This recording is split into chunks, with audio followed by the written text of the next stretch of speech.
غلامی کا شکار ہے، سب کچھ ہوتے ہوئے مسلمان کہلواتے ہیں، دین اسلام کی بات کرتے ہیں، آزادی کی بات کرتے ہیں، لیکن اپنی اقتدار کے لیے، اپنی آزادی کے لیے، اپنے اقتدار کو باقی رکھنے کے لیے ان کو پیسہ دیتے ہیں جن کو پیسہ دینا حرام ہے اسلام کی نگاہ سے۔ تو قبلہ جو آپ نے پہلا سوال کیا مسلمانوں کی حالت، تو وجہ یہ ہے کہ جو مخدومہ، جو سیدہ، جو طیبہ آج آ رہی ہیں، جب ان کا مودت کا حق نہیں دیا گیا تو یہی ہونا تھا جو ہو رہا ہے۔ ان حالات میں ہم 2024 کی طرف بڑھے ہیں۔ قبلہ آپ کی طرف سوال لے کر آ رہا ہوں کہ 2024 یعنی جو یہ نئی صدی ہے، اس میں مسلمانوں کی کیا کیفیت رہی؟ پچھلی صدی کے دہائی کے تقریباً درمیان میں پاکستان وجود میں آیا تو کشمیر کا مسئلہ ہمارے سامنے آیا، اور انہی دنوں میں 48 کے اندر اسرائیل وجود میں آیا تو فلسطین کا مسئلہ ہمارے سامنے وجود میں آیا، اور پھر انہی دنوں کے اندر کئی عرب ریاستیں وجود میں آئیں۔ مگر کیا آج اقوام عالم میں مسلمان ریاستوں کو اس مقام پر دیکھتے ہیں جن کے پاس قرآن جیسی کتاب، تیل اور معدنی خزانہ سے بھرپور زمینیں موجود ہیں، مسلمان پھر بھی قسم پرسی کی حالت میں ہیں؟ کیا وجہ ہے؟ اس نئے سال کے آغاز میں فلسطینیوں پر ٹوٹی قیامت اور مسلمانوں کی بے حسی پر آپ کیا کہیں گے؟ اعوذ باللہ من الشیطان الرجیم، بسم اللہ الرحمن الرحیم، الحمدللہ وکفا وسلام علی عبادہ الذین اصطفی، خصوصا علی ابی القاسم محمد المصطفی وأهل بيته الطيبين الطاهرين الشرفاء، أما بعد فقد قال الله تبارك وتعالى في كتابه المجيد وخطابه الحميد وهو أصدق الصادقين وقوله الحق، بسم الله الرحمن الرحيم، قل لا أسألكم عليه أجرا إلا المودة في القربى۔ سب سے پہلے میں جناب محترم مداح اہل بیت قبلہ علی شان صاحب آپ کا اور ہدایت ٹی وی کا شکر گزار ہوں کہ اس ذکر افضل و برتر میں آپ نے بندہ ناچیز کو شامل فرمایا،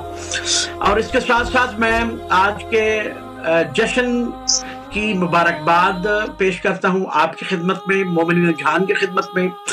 اور خصوصاً بالخصوص امام صاحب العصر والزمان کی خدمت میں، اللہم صلی علی محمد وعلی محمد وعجل فرجہم، کے پروردگار عالم ان کے ظہور پاک میں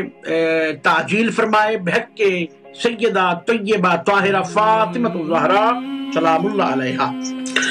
آپ کا ٹاپک جناب طیبہ طاہرہ سلام اللہ علیہ بیوی کے حوالے سے ہے، لیکن آپ کا جو پہلا سوال ہے وہ جو عالم اسلام کی صورتحال پچھلے کئی سالوں سے اور دو مسلم شریعتی جگہیں جن کا آپ نے تذکرہ فرمایا، تو میں عنوان کے طور پہ آیت کوثر پڑھنا چاہتا تھا، لیکن آپ کے سوال کی وجہ سے میں نے آئے مودت پڑھی۔ یہ صرف اس لیے کہ جاننے والے جان جائیں گے کہ یہ صرف آیا مودت ہی کافی ہے مسلمانوں کی اس حالت کے لیے جب جو شرط رکھی گئی پروردگار عالم کی طرف سے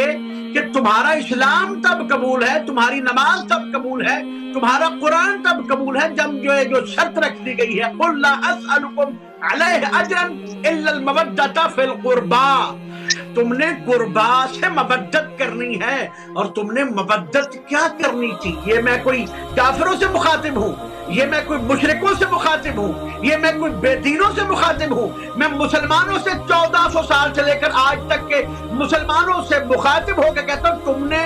مودت کیا کرنی تھی، تم نے محبت کیا کرنی تھی، تم نے تو دشمنی کی انتہا کر دی۔ اور کیا یہ دشمنی کی اقسام میں سے ایک قسم نہیں ہے کہ آج نبی کے گھر میں جشن ہے، آپ نبی کے گھر میں ان کی بیٹی کی آمد ہے، آج سیدۃ النساء العالمین کی آمد ہے، آج سیدۃ النساء اہل الجنہ کی آمد ہے، اور کسی کو پتہ ہی نہیں ہے؟ تو یہ مودت اسے کہتے ہیں، محبت اسے کہتے ہیں۔ جب مودت نہیں دیں گے آپ، جب محبت نہیں دیں گے، جب خدا کی طرف سے جو تقاضا کیا گیا ہے اس کو پورا نہیں کریں گے تو عالم اسلام کی یہی حالت ہوگی۔ کیسے ہو سکتا ہے کہ مسلمان چاہیں اور کشمیر کا مسئلہ حل نہ ہو؟ کیسے ہو سکتا ہے کہ مسلمان چاہیں اور فلسطین کا مسئلہ حل نہ ہو؟ اور یہ تو روز روشن کی طرح جیسے سورج چڑھا ہوا ہوتا ہے اس طرح واضح ہے کہ فلسطین میں ظلم ہوتا ہے، کشمیر میں ظلم ہوتا ہے، اور جو آخری 3-4 مہینوں میں 2-3 مہینوں میں فلسطین میں ظلم ہوا اور آج بھی ہو رہا ہے، نظر نہیں آ رہا سب کو، مسلمانوں کا نظر نہیں آ رہا، لیکن یہ وہی نظریہ ضرورت ہے جو بی بی کے سامنے لوگ دروازہ بند کرتے تھے نا کہ بی بی اب تو جو ہونا تھا ہو چکا۔ قبلہ آپ سمجھ رہے میری بات؟ یہ وہی وجہ ہے کہ مسلمان زیر اعتاب رہیں گے جب تک مودت فی القربا کی شرط کو وہ پورا نہیں کریں گے۔ یہ تو میں نے بتایا وجہ، لیکن باقی جب وجہ بیان ہو گئی تو باقی حقیقت آپ کے سامنے ہے۔ جیسے آپ نے بیان فرمایا کہ اللہ نے یہ تیل کی دولت سے مسلمان ملکوں کو ہی کیوں مالا مال فرمایا، اور پھر اس ملک کو مالا مال فرمایا؟ ہوگا اور ملکوں میں بھی ہوگا، دیتے ہوں گے، لیکن سارے جانتے ہیں کہ سعودی عرب کی اب بات اپنی ہے۔ سعودی عرب تو چلا ہی تیل کی ذریعے ہے، تو جہاں پر دین مبین اسلام کا آغاز ہوا تھا، جہاں سے دین مبین اسلام کا آغاز ہوا، جہاں نبی مکرم حضرت محمد مصطفیٰ صلی اللہ علیہ وسلم تشریف فرما لائے تھے، اور جہاں پر وہ دفن ہیں، جہاں پر وہ موجود ہیں، جہاں پہ ان کی اہل بیت تھی، جہاں پر خانہ کعبہ ہے، تو اللہ نے ایسے دونوں گھر نہیں دے دیے، ساتھ میں بہت کچھ دیا آزمانے کے لیے، اور وہ آزمانے کے لیے دیتا ہے، لیکن 1400 سال سے بات واضح ہے کہ چونکہ وہ ان کے پاس نہیں ہے جو ان پر حق رکھتے ہیں، اس کی وجہ سے مسلمان عتاب کا شکار ہے، اس کی وجہ سے سب کچھ ہوتے ہوئے مسلمان غلامی کا شکار ہے، سب کچھ ہوتے ہوئے مسلمان کہلواتے ہیں، دین اسلام کی بات کرتے ہیں، آزادی کی بات کرتے ہیں، لیکن اپنی اقتدار کے لیے، اپنی آزادی کے لیے، اپنے اقتدار کو باقی رکھنے کے لیے ان کو پیسہ دیتے ہیں جن کو پیسہ دینا حرام ہے اسلام کی نگاہ سے۔ تو قبلہ جو آپ نے پہلا سوال کیا مسلمانوں کی حالت، تو وجہ یہ ہے کہ جو مخدومہ، جو سیدہ، جو طیبہ آج آ رہی ہیں، جب ان کا مودت کا حق نہیں دیا گیا تو یہی ہونا تھا جو ہو رہا۔ بہت شکریہ قبلہ، بہت شکریہ۔ یہی وہ ناظرین پوائنٹ ہے اور یہی وہ نقطہ ابتدا ہے جہاں قبلہ صاحب نے اشارہ کیا۔